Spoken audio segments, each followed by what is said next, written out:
से दूर मानते हैं तभी उस जगह की ओर जाने की कोशिश करते हैं, है ना।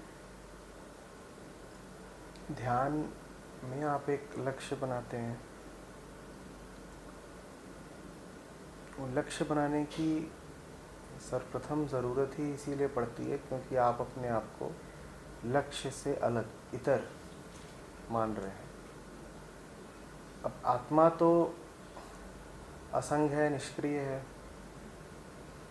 अगर आप अपने आप को आत्मा ही जान रहे होते तो आपको ध्यान की ज़रूरत नहीं पड़ती। आप जब ध्यान करते हैं तो आपका घोषित लक्ष्य तो ये होता है कि आपको आत्मा से प्रेम है, तो आप आत्मा की तरफ बढ़ना चाह रहे हैं, ये आपका घोषित लक्ष्य है।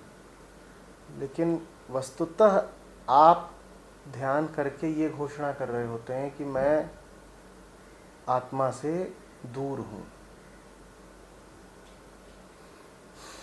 और आपका घोषित लक्ष्य क्या है ये बड़ी बात नहीं है।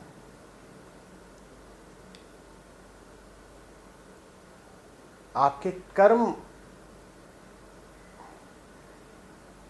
आपकी स्थिति की क्या गवाही दे रहे हैं, ये बड़ी बात है। अपने आप को आत्मा से दूर करके फिर ये कहना कि मुझे आत्मा से बड़ा प्यार है, ये कोई ईमानदारी की बात नहीं हुई। और ये जो ईमानदारी का अभाव है यही ध्यान में दिखाई देता है, क्योंकि आपने पहले तो अशांति से नाता जोड़ा। अशांति माने अनात्मा। पहले तो आपने अशांति से नाता जोड़ा और फिर आपने कहा कि मुझे शांति से इतना प्यार है कि अब मैं ये विधि, ये क्रिया, ये प्रक्रिया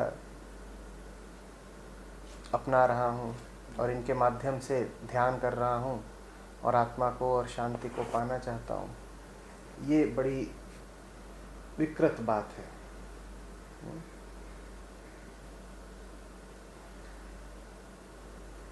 ध्यान करके अगर आप गौर से देखेंगे, हम इस बात को और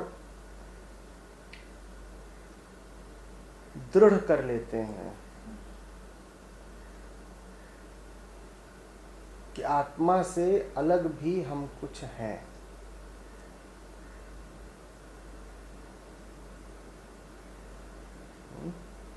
तो इसीलिए अष्टावक्र को कहना पड़ा है कि तुम्हारा बंधन ही यही है कि तुम ध्यान की कोशिश में लगे हो। ध्यान की कोशिश और सहज ध्यान दो बहुत अलग अलग बातें हैं। समाधि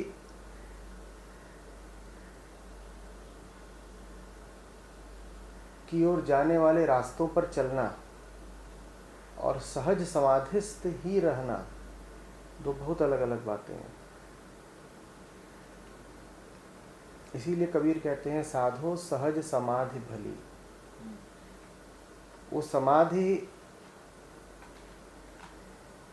की प्रणालियां या पद्धतियां नहीं बताते, वो कहते हैं सहज समाधि में जियो, उससे दूर भागने की कोशिश ना करो, यही बहुत है। साधो सहज समाधि भली। समाधि के आयोजन नहीं, समाधि की फिक्र नहीं, समाधि से दूरी नहीं, समाधि की ओर गति नहीं, मात्र सहज समाधि जो न आती है न जाती है, जिसको पाने की जरूरत इसलिए नहीं पड़ती क्योंकि उसे खोया ही नहीं जा सकता।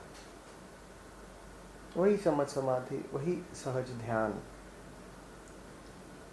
सब ऋषियों ने सुझाया है। इसीलिए अष्टावक्र फिर कह रहे हैं कि तुम्हारा बंधन ही यही है कि तुम ध्यान का अभ्यास करते हो।